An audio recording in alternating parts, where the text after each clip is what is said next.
All right, so recording this. This is going to be finishing up where I think it's where we left off yesterday of the white umbrella. Um, anyway, kind of recap. Um, Two young ladies, sisters, Chinese Americans. Um, they are first generation Americans. They are not telling their piano teacher that their mother has a job because it's kind of embarrassing to the mom. I know that in our world today, that doesn't make a whole lot of sense, but hopefully we can understand at least kind of where they're coming from. Okay, so it's after the piano lesson. They're waiting outside. They're waiting on mom to get there. Mom's running late because mom is working. Give me a yep if you got all that. Okay. It looks like it's about to rain. Girls are waiting outside for mom. Miss Crossman comes out and says, maybe we should call her. Maybe she forgot about y'all, and that's where we're going to pick up. I don't think she forgot, said Mona. Shall I give her a call anyway, just to be safe? I bet she already left, I said. How could she forget about us? Miss Crossman went in to call. There's no answer, she said, coming back out. See, she's on her way, I said. Are you sure you wouldn't like to come in? No, said Mona. Yes, I said. I pointed at my sister. She meant yes, too. She meant no, she wouldn't like to go in. Miss Crossman looked at her watch. It's 5:30 now, ladies. My pot roast will be coming out in 15 minutes. Maybe you'd like to come in and have some then. My mother's almost here, I said. She's on her way. We watched and watched the street. I tried to imagine what my mother was doing. By the way, hold on, before we move on there, let's look at this pot roast deal right here. Um, is Miss Crossman doing anything wrong by offering the girls supper?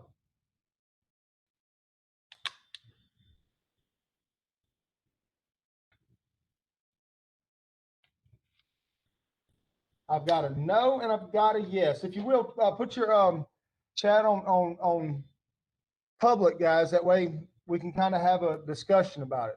Is that okay with everybody?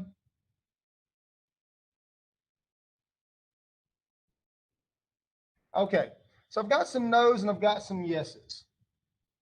Just out of curiosity, if you answered no, or if you thought no and didn't answer, or if you think yes or you didn't, give me kind of what you got. Why?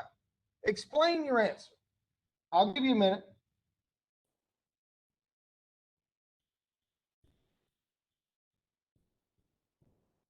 Gage, I like your answer. Good. Rebecca, I like your answer. In fact, I think that's honestly the kind of the two stances that you can take, the two opinions that you could have. Um, Guys, I can tell you as a parent, I think the biggest job that I've ever had, the job that I take most seriously, is taking care of my kids and their needs. And the biggest, most ongoing need that they have is to eat. Good, Erica. But I do want to say this, Erica, and let me point out this real quick. And I'm glad that, Erica, I'm so glad that you're listening to me. Don't get what I'm saying wrong. But when we're doing this inside of the text, I always I am okay if you tell me, Coach Booth, you are wrong because the text says this. Does that make sense? Um, I'm glad that you're listening to me, and I think I understand the text very well. However, it's more important to me that you are looking at the text to answer my questions, if that makes sense. But again, thank you for listening to me. Okay. Um, okay. Anyway, all right, we're gonna move on. Here we go. Here we go. Here we go. Here we go. All right.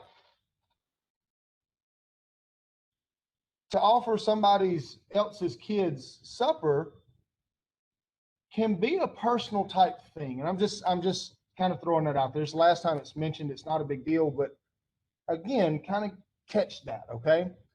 My mother's almost here, I said. She's on her way. We watched and watched the street.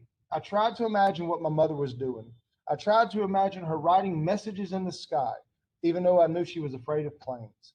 I watched as the branches of Miss Crossman's big willow tree started to sway. They had all been trimmed to exactly the same height off the ground, so they looked beautiful, like hair in the wind. Again, we got another simile there. Okay. It started to rain. Miss Crossman is coming out again, said Mona. Don't let her talk you into going inside, I whispered. Why not? Because that would mean Mom really isn't coming any minute. But she isn't, said Mona. She's working. Shh, Miss Crossman's going to hear you. She's working, she's working, she's working. Mona about had enough. Y'all see that, right? Mona about had enough.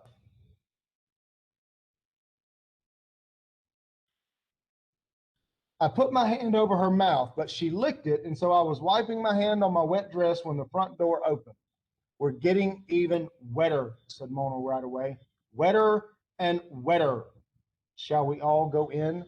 Miss Crossman pulled Mona to her feet. Now notice she pulled her to her feet. She did not give Mona a chance to argue. She pulled her to her feet. Before you young ladies catch pneumonia, you've been out here an hour already. We're freezing. Mona looked up at Miss Crossman. Do you have any hot chocolate? We're going to catch pneumonia. By the way, not only did Mona kind of say, okay, I've had enough, I'm going inside, but she also got past the point of not being in imposition. Hey, you got any hot chocolate I can have? I'm not going in, I said. My mother's coming any minute. Come on, said Mona. Use your noggin. Any minute. Come on, Mona. Miss Crossman opened the door. Shall we get you inside first? See you in the hospital, said Mona as she went in. See you in the hospital with pneumonia. I stared out into the empty street. The rain was prickling me all over. I was cold. I wanted to go inside. I wanted to be able to let myself go inside. If Miss Crossman came out again, I decided I would go in. Now, let me ask you a question. At this point in time, do you have more respect for Mona or the narrator?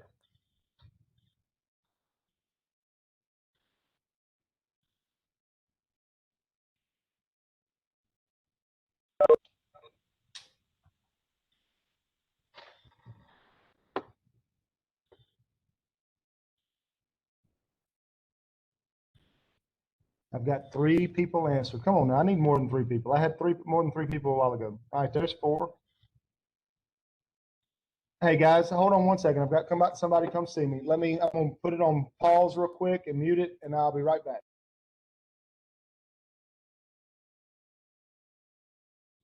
All right, guys, I'm back. Sorry about that. I had somebody come see me that I had to take care of something real quick. Um, again, I'm okay if you. I think that would be a great essay question. Which one do you have more respect for, Mona or the narrator?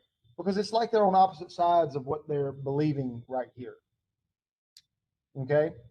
I don't have an answer. I just have an opinion, if that makes sense. Okay. If Miss Crossman came out again, I decided I would go in. She came out with a blanket and a white umbrella. I could not believe that I was actually holding the umbrella, opening it. It sprang up by itself as if it were alive. Personification, by the way, as if that were what it wanted to do. Personification, as if it belonged in my hands above my head. Personification. I stared up at the network of silver spokes, then spun, silver spokes, then spun. Alliteration, the umbrella around and around and around. It was so clean and white that it seemed to glow. That it seemed to glow. What is that an example of? Not metaphor. It was so clean and white that it seemed to glow. Hyperbole. To illuminate everything around it. It's beautiful, I said. Miss Crossman sat down next to me on one end of the blanket. I moved the umbrella over so that it covered that too. I could feel the rain on my left shoulder and shivered. She put her arm around me. You poor, poor dear. I knew that I was in store for another bolt of sympathy and braced myself by staring up into the umbrella. You know, I very much wanted to have children when I was younger, she continued. You did? She stared at me a minute. Her face looked dry and crusty, like day-old frosting. Simile, I did, but then I never got married again. But I never got married. I twirled the umbrella around again. This is the most beautiful umbrella I have ever seen, I said, ever in my whole life. Do you have an umbrella? No, but my mother is going to get me one just like this for Christmas. Truth or lie? Truth or lie? Not going to go into it because hopefully you remember from yesterday what mother said about umbrellas. Okay? Is she? I tell you what, you don't have to wait until Christmas. You can have this one. But this one belongs to Eugenie Roberts, I protested. I have to give it back to her tomorrow in school. Who told you it belongs to Eugenie? It's not Eugenie's. It's mine. And now I'm giving it to you. So it's yours. It's mine? I don't know what to say. I didn't know what to say. Mine? Suddenly I was jumping up and down in the rain. It's beautiful. Oh, it's beautiful, I laughed. Miss Crossman laughed too, even though she was getting all wet. Thank you, Miss Crossman. Thank you very much. Thanks a zillion. It's beautiful. It's stupendous. You're quite welcome, she said.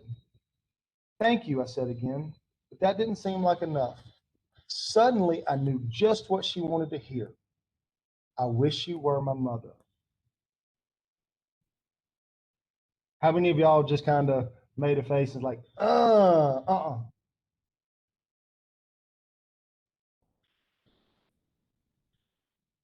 You know, I've asked this question to every class I've taught this story to this week. Is it a big deal to look at someone else and tell them, I wish you were my mother?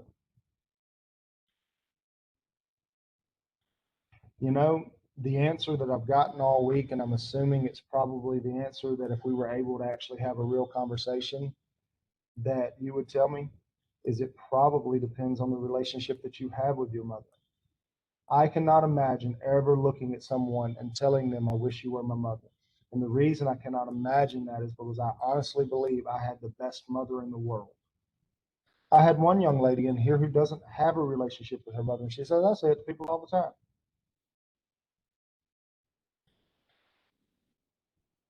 To most of us, I think this is like betrayal. Right away, I felt bad. You shouldn't say that, she said, but her face was opening into a huge smile as the lights of my mother's car cautiously turned the corner. I quickly collapsed the umbrella and put it up my skirt, holding onto it from the outside through the material. Mona, I shouted into the house. Mona, hurry up. Mom's here. I told you she was coming. Then I ran away from Miss Crossman. Why do you think she ran away from Miss Crossman? Why do you think that's the word choice that's used? I ran away from. Didn't say I ran to her mother. I didn't run to my mom. I ran away from Miss Crossman.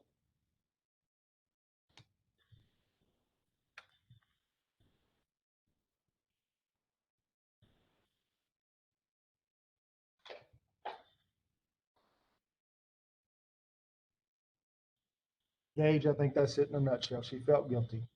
I really think that's it. Then I ran away from Miss Crossman down to the curb. Mona came tearing up to my side as my mother neared the house. We both backed up a few feet so that in case she went onto the curb, she wouldn't run us over. Again, talks about mom's lack of driving. But why didn't you go inside with mom? Okay, again, we've got a little kind of skipping the action here. Okay, understand that. They're now in the car driving away. But why didn't you go inside with Mona? My mother asked on the way home. She had taken off her own coat to put over me and had the heat on high. think this is very interesting right here because mother didn't need the narrator to take such a hard stand for her. And I think that's kind of important to understand. Um, I, again, as remembering what it was like to be your age, but also knowing what it's like from a parent's standpoint, I never needed my kids to take up for me. I wanted them to be thankful for me. I wanted them to be loyal to me, but at the same time, I never needed them to fight my battles for me. Does that make sense? Give me a yep if that makes sense.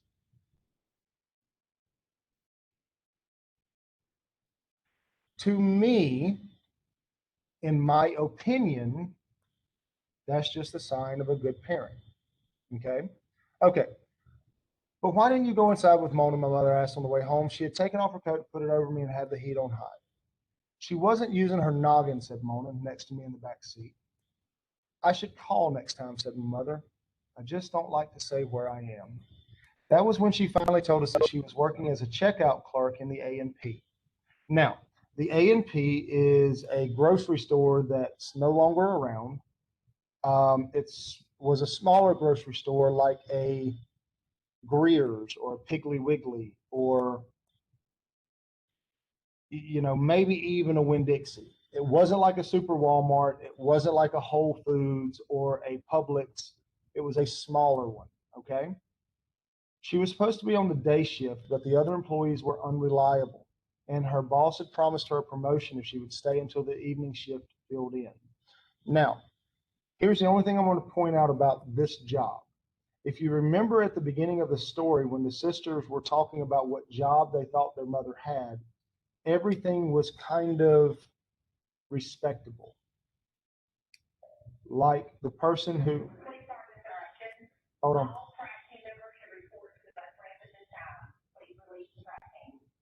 Okay, they just made an announcement to release the track team.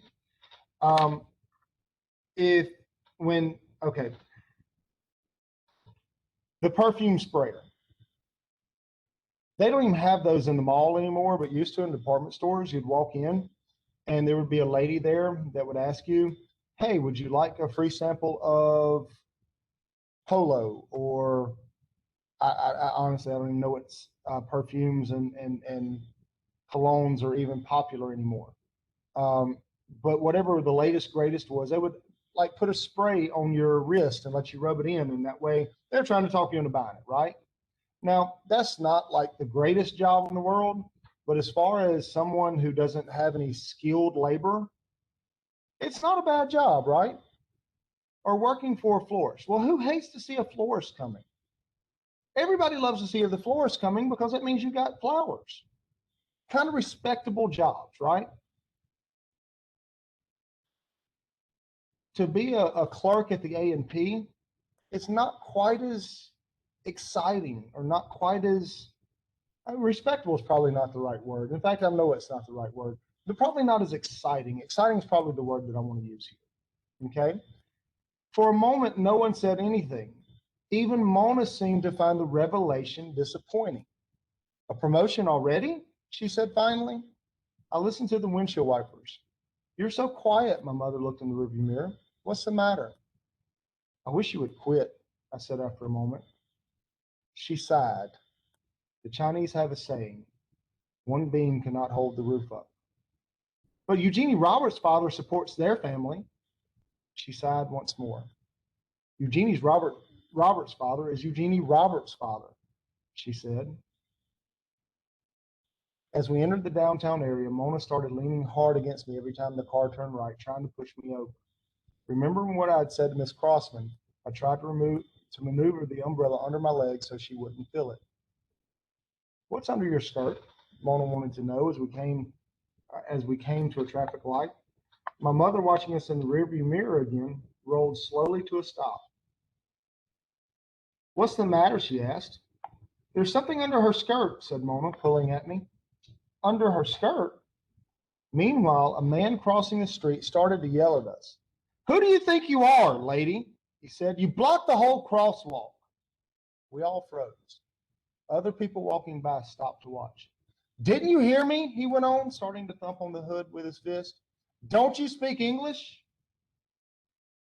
All right, somebody just said, ooh, no, no.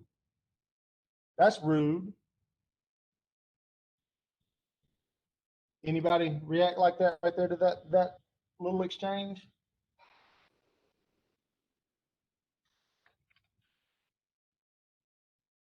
Definitely disrespectful. Um, even to the point that you could say it was racially disrespectful or racist. He can get off the car is what he can do. Haley, I like your fire. Um, but again, moving on. Uh, My mother began to back up, but the car behind us honked. Luckily, the light turned green right after that. She sighed in relief. What were you saying, Mona? She asked. We wouldn't have hit the car behind us that hard if he hadn't been moving too, but as it was, our car bumped violently, throwing us all first back and then forward. Uh-oh, said Mona when we stopped. Another accident. Does this tell you that mom's had other accidents in the car? Another accident, meaning not the first. I was relieved to have the attention diverted from the umbrella. Then I noticed my mother's head tilted back onto the seat.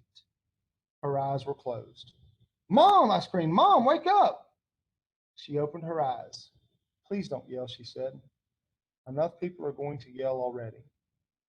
I thought you were dead, I said, starting to cry. I thought you were dead. She turned around, looking at me intently, then put her hand to my forehead. Sick, she confirmed. Some sign of some kind of sick is giving you crazy ideas. As the man from the car behind us started tapping on the window, I moved the umbrella away from my leg. Then Mona and my mother were getting out of the car. I got out after them. And while everyone else was inspecting the damage we'd done, I threw the umbrella down a sewer. Why did she throw the umbrella away? And by the way, I believe there are 3 or 4 answers that you could give me right now that you could support with the text. Why did she throw the umbrella down a sewer? Why did she throw the umbrella away?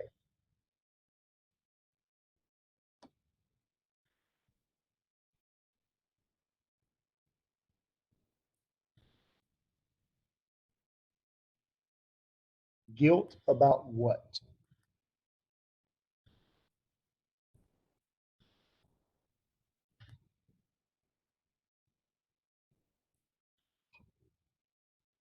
Gage, Gage, I'm gonna ask you a question real quick. Let me get back to where she knew her mother would be mad.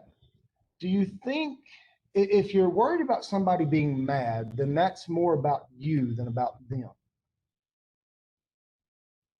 Okay, does that make sense?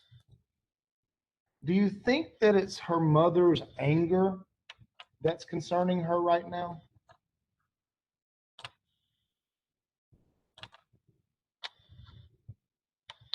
Okay. If it's not her mother's anger that she's concerned about, then it's not that she's worried that she's going to be mad.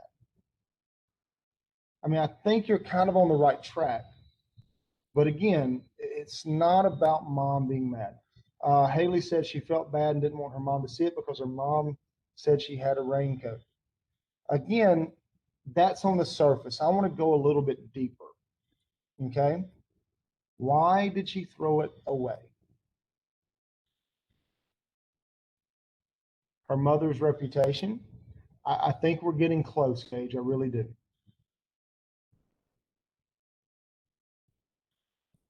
Does anybody else want to give me something before I tell you what I think? And here's what I want you to do. I want you to see how I'm going to use the text to explain my answer because that's ultimately what I want you to be able to do.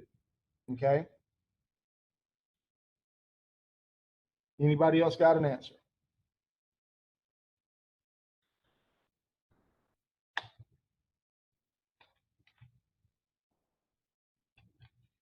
Oh, Rebecca, I love it. She felt guilty that she had told Miss Crossman that she was her mother whenever her mom was already trying her best. Love it. I want you to look at something real quick. Can y'all see the little hand on the screen right there?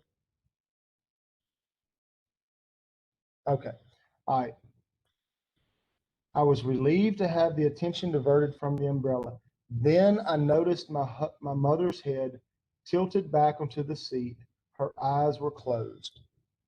Now, if mother's head is back on the seat and her eyes are closed, one of two things just happened. Either she's seriously hurt, and we know it's not that because I thought you were dead. I thought you were dead. She turned around.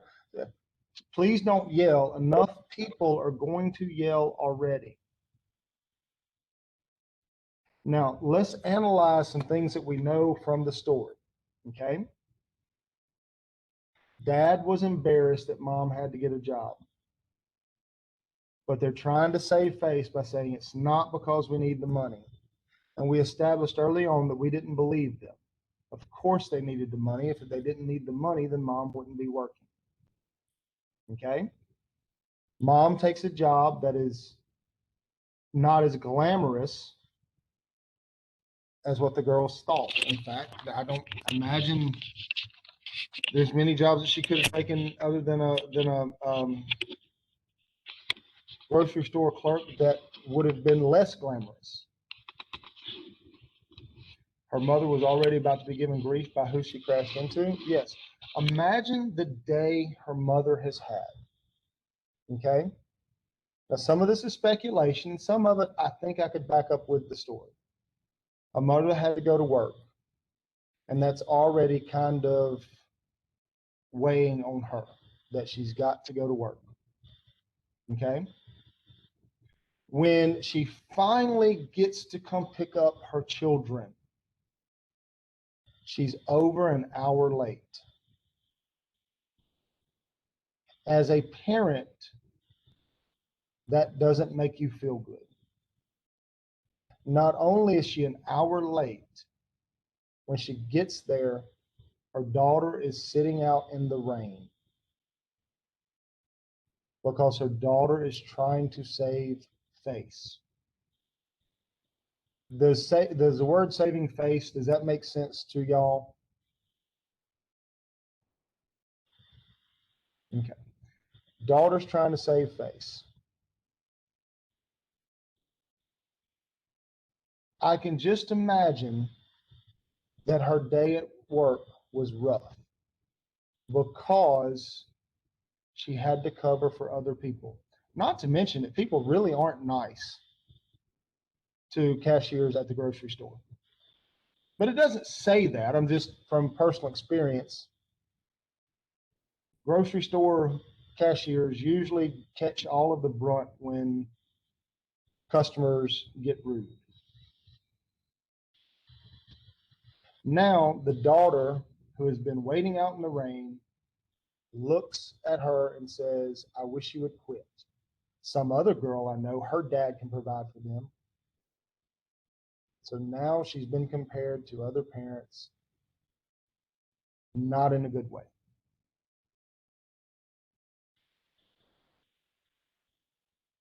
Mom's holding her head back with her eyes shut because it's like, what next? I'm stressed out to the max. Now, the daughter, the narrator, looks at her mother, who she has just betrayed by saying, I wish someone else was my mother, and accepted a gift that mother will never be able to give to her, a status symbol gift, something that is symbolic of more than just being an umbrella. Y'all following along with me? Give me a yep if you're following along with me.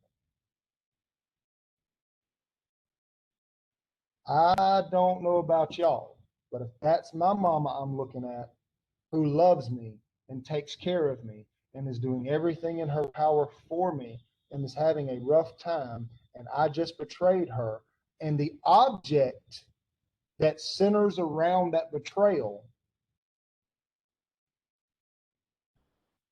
I understand why the narrator threw it away.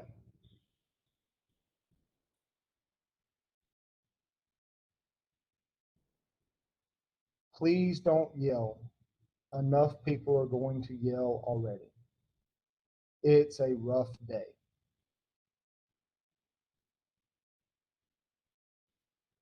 Does that make sense to everybody? Now, again, I think that Gage, where I said, she was worried about mom being mad. Man, I honestly, I think that's a good answer. I think that you could definitely support that with the text. She didn't want to get in trouble. I think that you could support that with the text. I think that if you said she was feeling guilty for saying that to Ms. Crossman and stop it there without going as deep as I just did, I think you could support that with the text. So I think there's a lot of things that you could support with the text. To support any of this with the text, you have to have an understanding of what the umbrella represents. The umbrella represents a status symbol of something that mom can't provide and probably wouldn't provide if she could. Accepting the umbrella in a way is betrayal of itself to the culture that she just spent an hour sitting outside for.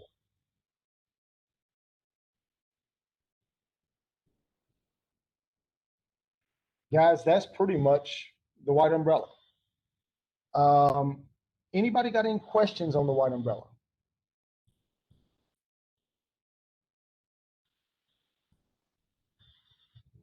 All right, so here's what I want you to do. In Tuesday's folder, there is a quiz on the white umbrella. We have roughly 10 to 15 minutes before I have to sign off. I think that's probably plenty of time to take this 10-question quiz. When you finish with this 10-question quiz, we are done for the day. Okay? I'm going to mute myself. I'm going to quit recording, but I'm still going to be here to answer any questions that you may have. I think the quiz is pretty straightforward. So go ahead and take the quiz. When you are finished with the quiz, you are finished for the day. Give me a yep if you understand.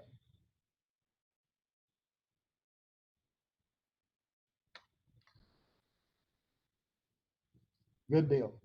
Guys, I've really enjoyed going over this story with you. I've enjoyed some of y'all's insight. I've been very impressed. Good job. All right, I'm muting myself, pushing off record.